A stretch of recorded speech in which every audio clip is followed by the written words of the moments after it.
你先讲啊。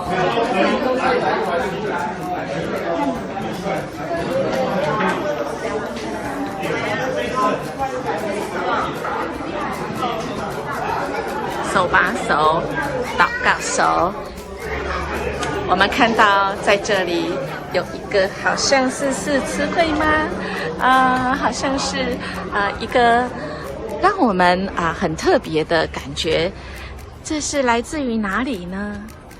这些果酱是来自一间教会，这间教会叫司马县。这间教会你们猜猜在哪里呢？如果听说你猜是在新竹，这个教会的牧师会生气的哦，因为其实他们是在苗栗的泰安。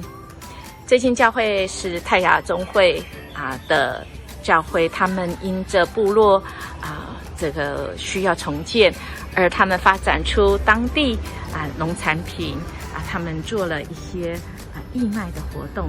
正如圣经里面说，我的神必照他荣耀的丰富，在基督耶稣里使你们一切所需用的都充足。他们因为遇到了困境而经历上帝来启发，来加予给他们许多的恩典。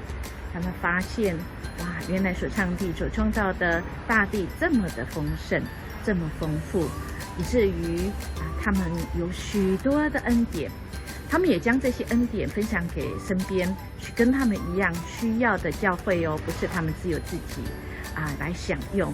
所以亲爱的大家，这给我们一个很好的学习当我们领受了神的恩典我们就成为那个祝福的出口我们来感谢一件事我们是不是在我们生命当中有感谢神，让我们在困境中我们却经历那个恩典带导虽然现在还在困境中，但我们相信神必要来带领我们哦。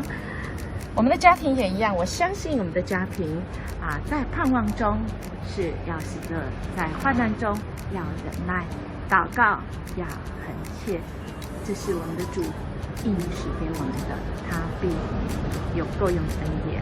我们家庭也一样，对吧？